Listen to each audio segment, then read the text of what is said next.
Dans le cadre d'une tradition républicaine qui rappelle un principe fondamental, celui de la continuité de l'État, qui transcende les pouvoirs qui se succèdent, les différents régimes, et qui doit rester au service du peuple, quelle que soit la coloration des équipes qui arrivent. La cérémonie d'aujourd'hui est la matérialisation du choix qui a été porté sur notre modeste personne par son Excellence le Président Bassirou Diomaye Diakhar Faye pour coordonner et impulser l'action du gouvernement. Le nouveau Premier ministre du Sénégal est un inspecteur des impôts et des domaines breveté de l'ENA, l'École nationale d'administration du Sénégal. Il a été maire de Ziguinchor, député à l'Assemblée nationale. À la primature, Ousmane Sonko affiche d'emblée ses priorités: jeunesse, emploi, lutte contre la cherté de la vie, justice, souveraineté. Des points phares largement revenus dans sa déclaration de politique générale. Gëm suñu bopp ñëpp dañuy wax souveraineté mais souveraineté ça a un prix. Souveraineté du toog sa kër rek naan souveraineté. Souveraineté mooy li ñeneen ñi def ba am seen souveraineté. Parce que la première souveraineté mooy la souveraineté budgétaire et financière mooy nga am capacité loo bëgg a def nga def ko. Souveraineté ci xaalis tekkiwul ni dootoo leb waaye niñ ko waxee ci suñu document bi mooy ay fonds monétaires ak yu demee noonu ça doit être des prêteurs en dernier ressort. La souveraineté budgétaire financière mooy saa yoo bëggee lever sur le marché nga mën a lever dans les meilleures conditions parce que sa signature baax na parce que crédible nga loolu mooy souveraineté. S'il est en style Sonko, il se cherchera sûrement dans ses contacts avec la jeunesse. Des foules en liesse partout, de Dakar à Saint-Louis, en passant par Louga, Matam, Koumpentoum. Partout où ses missions de chef du gouvernement le mènent, toujours un mot pour la jeunesse. Nous avons été étudiants avant vous, nous avons été élèves avant vous. Nous n'avions pas eu la chance d'avoir ce que je considère comme étant une chance pour vous. D'avoir une gouvernance renouvelée, avec une nouvelle génération politique qui a une autre façon de voir et de concevoir l'action publique, mais surtout une nouvelle génération politique qui vous ressemble et qui est là pour vous écouter, qui est là pour être avec vous. Nous n'avons pas dit que nous réglerons tous les problèmes en un jour, mais je puis vous assurer que chaque seconde que nous passerons dans les différentes responsabilités qui nous ont été confiées sera une seconde exclusivement consacrée à trouver des solutions pour vous, particulièrement la jeunesse. Personne ne fera notre développement à notre place. Nous n'accepterons plus que nos ressources naturelles soient pillées pour nous laisser la pauvreté et le chômage qui va vous toucher particulièrement vous les jeunes. Votre avenir, celui que le président Bassirou Diomaye Faye vous promet. J'ai été ici il y a 4 ou 5 mois lors de la campagne. Vous m'aviez accueilli ici et je vous avais dit que nous allons le faire. Et je peux vous jurer que nous allons le faire. Mais nous ne le ferons pas sans vous. Da ngeen fal seen président li fa ëpp ñi fi nekk ay xale lañu ngeen fal président boo xam ne xale bu ndaw la mu ne leen président boobu ne leen dina soppi réew mi man may chef de gouvernement am yàgg leen wax pendant 10 ans que dinañ soppi réew mi incha allah dinañ soppi réew mi ba yéen ñëpp ngeen sentir ko fii nag ci Matam dafa war a nekk benn ci pôle yi nga xam ne mooy pôle régionaux de développement yi. Le nouveau référentiel des politiques publiques di ngeen gis ni mbay mi ak càmm gi ñoo nekk ci xol bi waaye Matam am loo xam ne aussi lu am solo la ñu koy wax phosphate ñu am ci quantité boo xam ne fii amul fenn ci Sénégal am ci qualité boo xam ne fii néew na ci àdduna bi waaye ñi fi nekkoon seen option moo ne woon jox ay nit phosphate bi ñu koy exploiter di génne bitim réew ñun loolu du suñu option ñi wax waa Matam ni phosphate bi bu soobee yàlla fii lañ koy exploiter fii lañ koy transformer fii lañ koy distribuer te buñ ko defee dina créer des milliers et des milliers d'emplois ba waa Matam mun a toog fii. La jeunesse a toujours eu ses temps forts dans les visites du Premier ministre, mais les moments d'échange et d'annonce sont à l'intention de tous, car au contact de ces régions, le Premier ministre a apporté bien de bonnes nouvelles.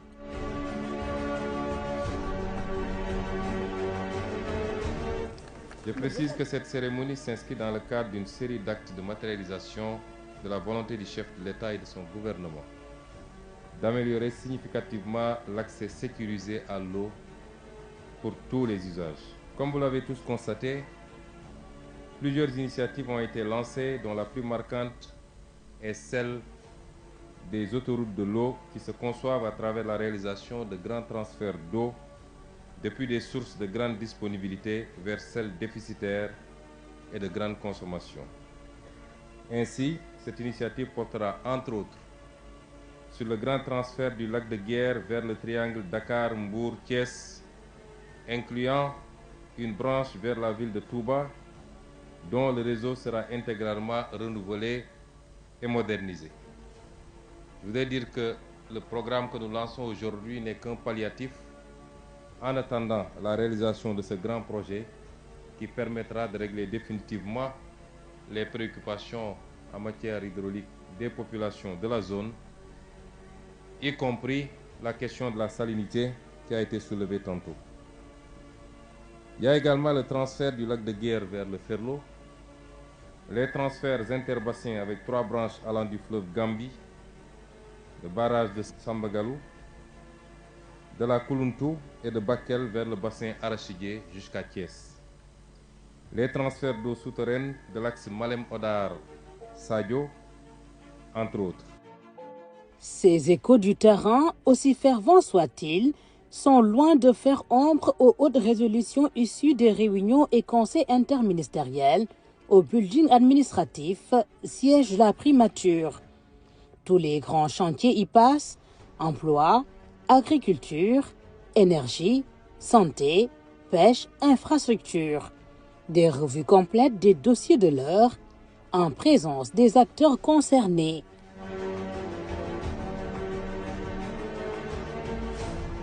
C'est dans ces mêmes salles de réunion, toujours dans cette première année d'exercice du pouvoir, que le Premier ministre a installé une commission particulière, celle de relecture des contrats conclus dans les secteurs stratégiques, de hauts cadres de l'administration et des praticiens du droit pour préserver les intérêts du Sénégal.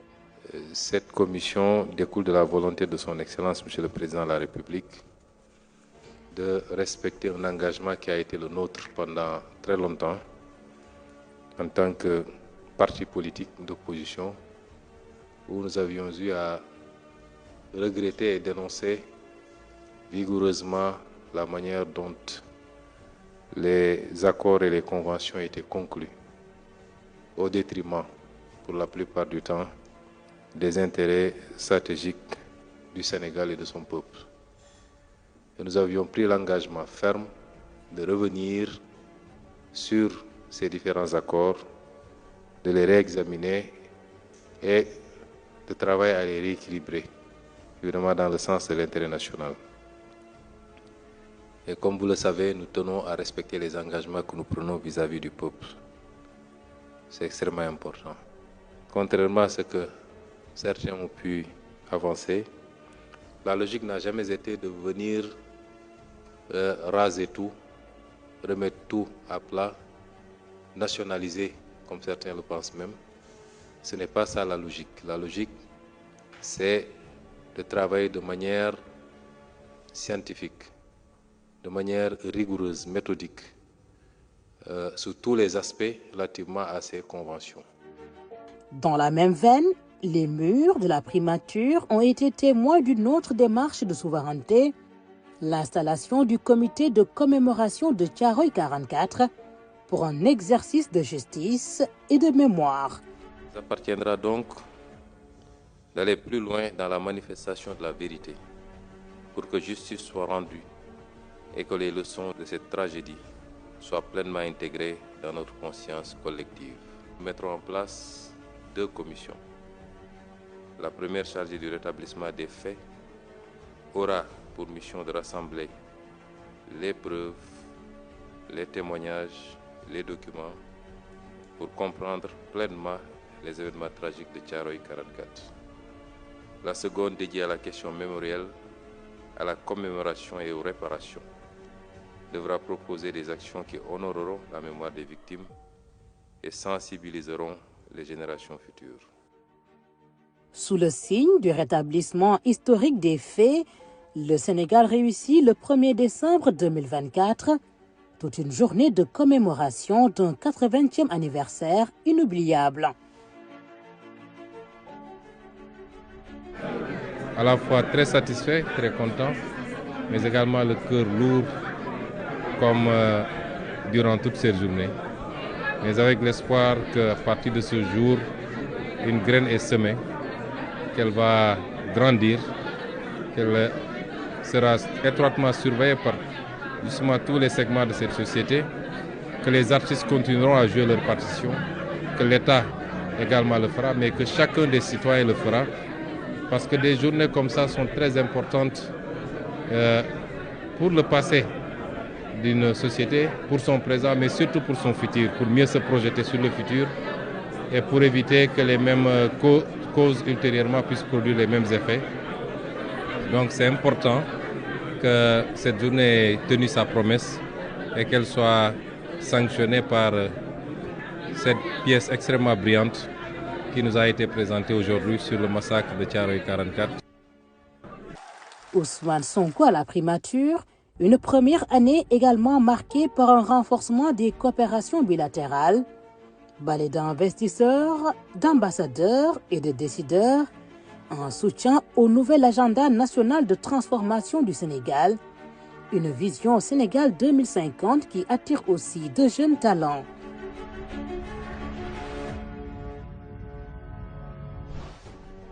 Nous sommes cette génération qui refuse de confier à d'autres nations la construction de son avenir numérique. Nos solutions conçues par nos mains sénégalaises, nos pensées sénégalaises, nourries par nos cœurs sénégalais, incarnent cette souveraineté numérique sans laquelle l'indépendance nationale resterait inachevée. Il ne s'agit pas effectivement juste d'avoir les idées, il faut du soutien, il faut de l'accompagnement, il faut de l'encadrement. Et l'État du Sénégal, par ma voix, vous assure que vous aurez ce soutien et cet engagement, cet encadrement de sa part.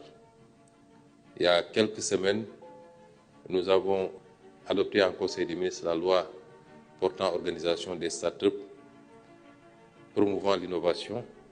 C'est pour la rendre beaucoup plus ambitieuse, pour permettre un plus grand encadrement de ce domaine qui peut valoir à notre pays des satisfactions immenses. Rappelez-vous que, comme l'avait dit le ministre du numérique lors du lancement de la stratégie du New Deal, que notre ambition, c'est de positionner le Sénégal comme un hub en Afrique, et particulièrement en Afrique de l'Ouest. Ce hub, c'est vous qui allez le construire, avec notre accompagnement et notre encadrement.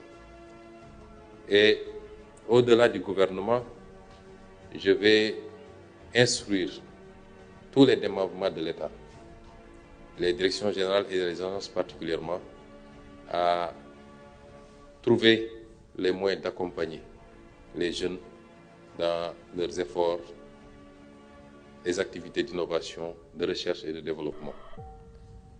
Mais il ne s'agira pas seulement de l'État, puisqu'il faut le faire avec le secteur privé également.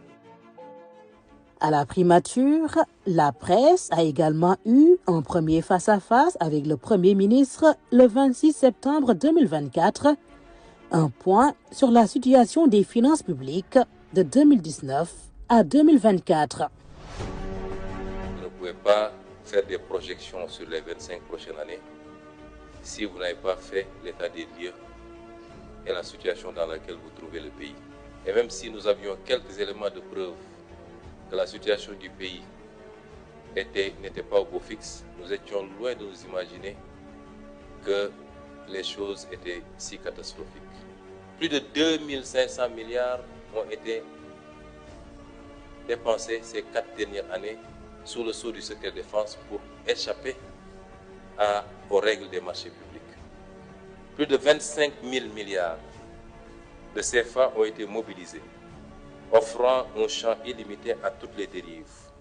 De telles pratiques, y compris celles consistant à contracter des crédits bancaires hors du circuit de contrôle budgétaire, ouvrent la voie des dérives dans l'utilisation discrétionnaire des ressources. Le Trésor public s'est retrouvé dans une situation où il n'est au courant de ces opérations qu'au moment de leur effectivité ou au moment du remboursement des prêts contractés. 600 milliards qui n'auraient dû être dépensés qu'à partir du 1er janvier, mais que le régime sortant a dépensé avant notre arrivée au pouvoir. Ça a été utilisé et de manière injustifiée pour plus de 300 et quelques milliards par l'ancien régime. Et au moment où on parle, nous ne trouvons nulle trace de l'utilisation de ces fonds. Le rapport de la Cour des comptes, publié en février, n'en dira pas moins. Il sera d'ailleurs au menu des questions d'actualité ayant conduit à nouveau le chef du gouvernement à l'Assemblée nationale.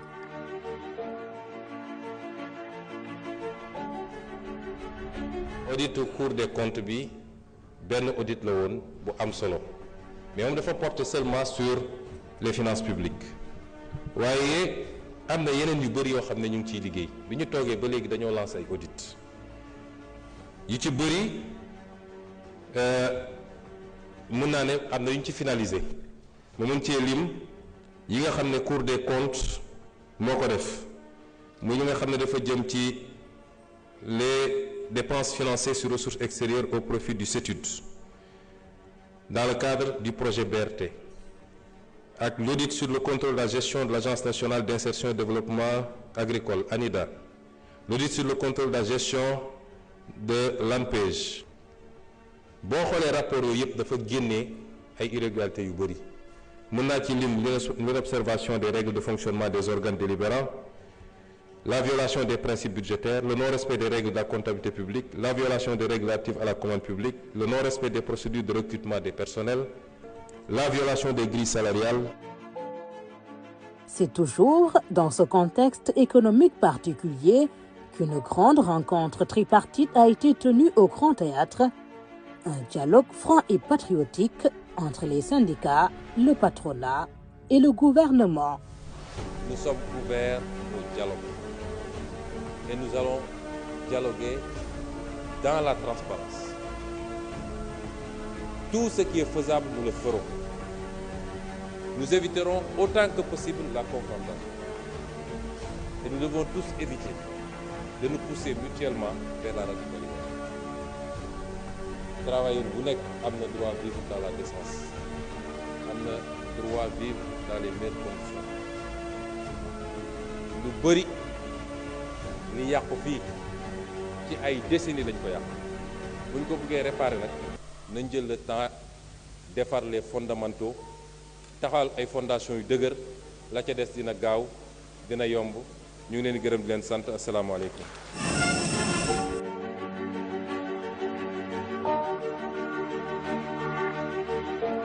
Sur le plan international, un panafricain convaincu, le Premier ministre Ousmane Sonko a réservé ses premières sorties à l'Afrique. Le Mali et le Rwanda lui ont déroulé en premier le tapis rouge.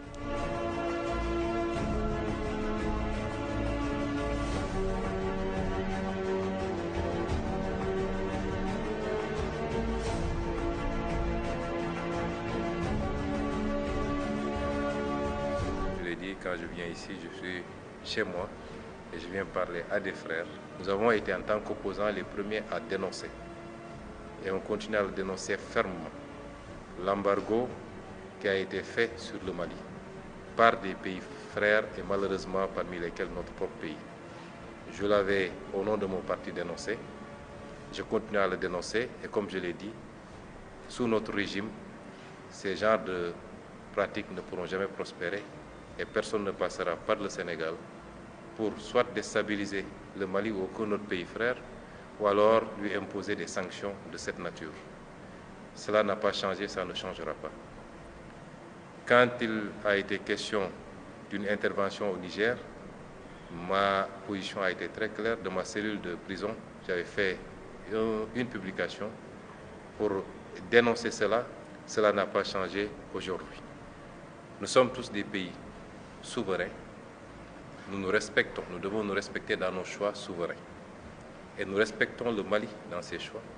Nous respectons le Burkina dans ses choix. Nous respectons tout le monde, des choix que nous comprenons. Alors qu'est-ce qu'on nous reproche? D'avoir ou d'être en train de travailler pour continuer à réunir la famille. Depuis quand on peut reprocher à un panafricaniste de faire tout pour qu'on reste dans des cadres solides plutôt que de nous diviser? Nous continuerons à travailler. Et je l'ai dit, quel que soit l'aboutissement ou le choix qui a été fait, cela ne changera absolument rien dans nos relations avec chacun des pays. Dans les déplacements officiels du Premier ministre, la Gambie voisine battra un record de visites d'amitié et de travail en l'espace de quelques jours. Le Premier ministre et son homologue auparavant reçu au Sénégal travaillent à faire flotter encore plus haut le drapeau sénégambien.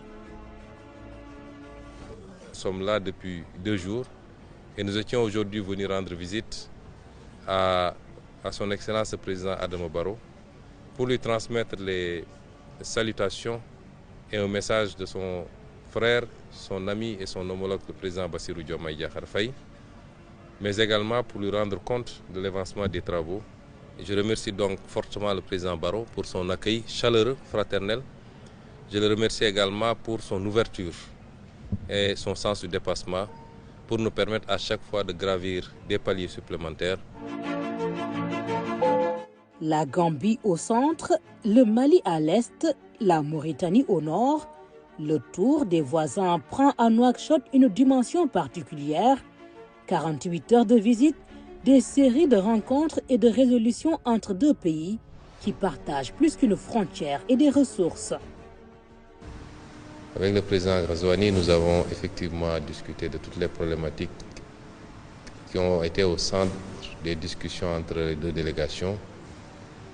Les problématiques liées à l'énergie, aux hydrocarbures, les problématiques liées à l'OMVS, les problématiques liées à la circulation et l'établissement des populations de part et d'autre, au transport également avec le pont de Rosso, les problématiques liées à la question de la pêche également.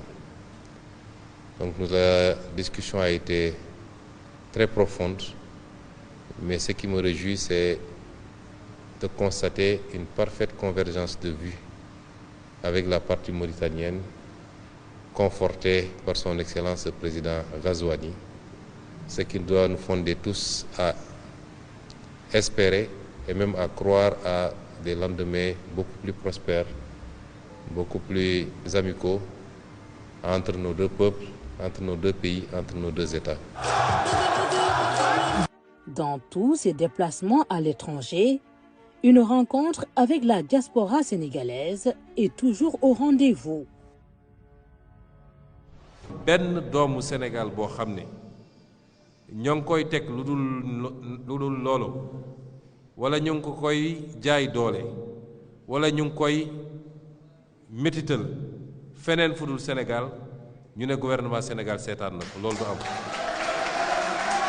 loolu moom du am. doomu Sénégal fu mu nekk ci àdduna benn war nañu xam ni fii doomu Sénégal nekk na fi te loolu ci liggéey gu ñuy sas la ambassadeurs yi ñu am répertoire registre bu mat sëkk ba fu doomu Sénégal nekk ñu xam ni fii doomu Sénégal yàlla bi. Ainsi va l'agenda non exhaustif de la première année d'Ousmane Sonko à la primature. Un rythme soutenu, une série de réformes et d'actions décisives, rupture dans l'approche, certitude d'un serment de souveraineté et de prospérité qui devra s'accomplir avec l'engagement et la foi de tous. Nous devons tous faire notre introspection et gérer les choses avec beaucoup plus de rigueur. Et sous ces conditions, je peux vous assurer, malgré les difficultés, que tous ensemble, nous allons nous relever. Nous allons relever ce pays. Parce que nous ne pouvons pas échouer. Un pays qui a tous les atouts que nous avons ne peut pas échouer. Et c'est pourquoi nous allons réussir, mais dans la rigueur.